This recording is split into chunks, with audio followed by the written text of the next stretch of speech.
Autrefois, une race de chasseurs exceptionnels, les Bayas, chassaient le python d'une façon tout aussi extraordinaire, en employant un appât humain.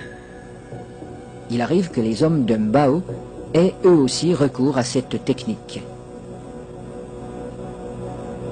Naina, le chef pisteur, va introduire une jambe dans le terrier et la fera avaler volontairement par le python.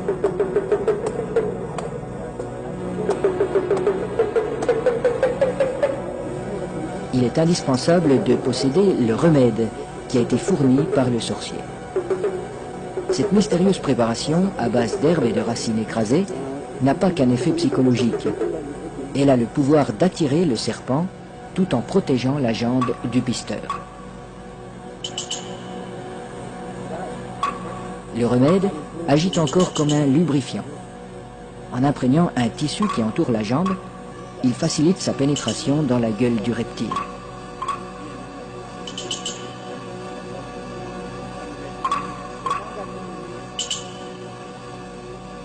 La jambe appât restera en principe intacte, car le python avale simplement cette proie qui vient à lui.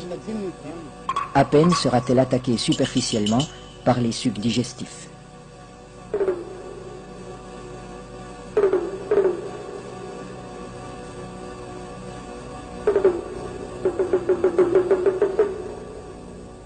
Cette chasse n'est pas sans risque. Un python particulièrement puissant pourrait entraîner l'homme dans son repère. La jambe restée à l'extérieur limite ce danger, mais le pisteur court le risque d'être désarticulé.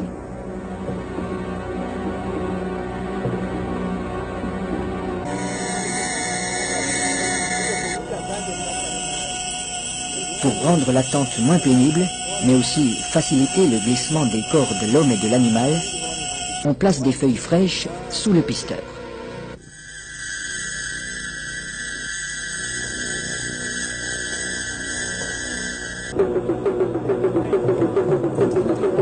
Sa jambe est déjà avalée au-delà du genou quand il commande qu'on le tire en arrière.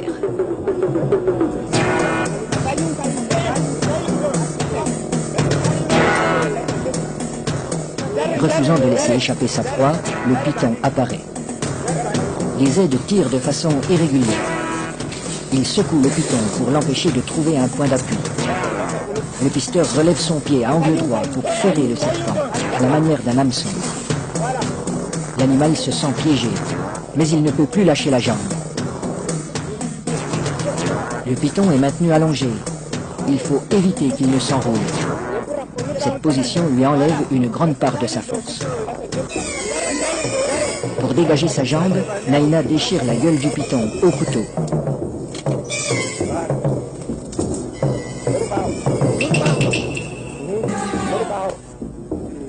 Puis, il lui tranche la tête.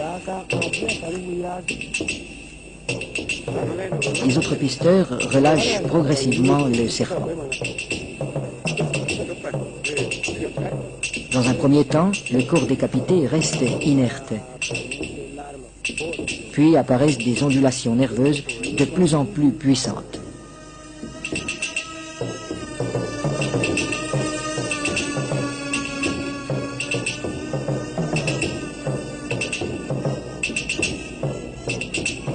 Il bougera ainsi pendant près d'une heure, prenant presque des positions d'attaque comme s'il cherchait toujours, au-delà de la mort, à menacer ses assaillants.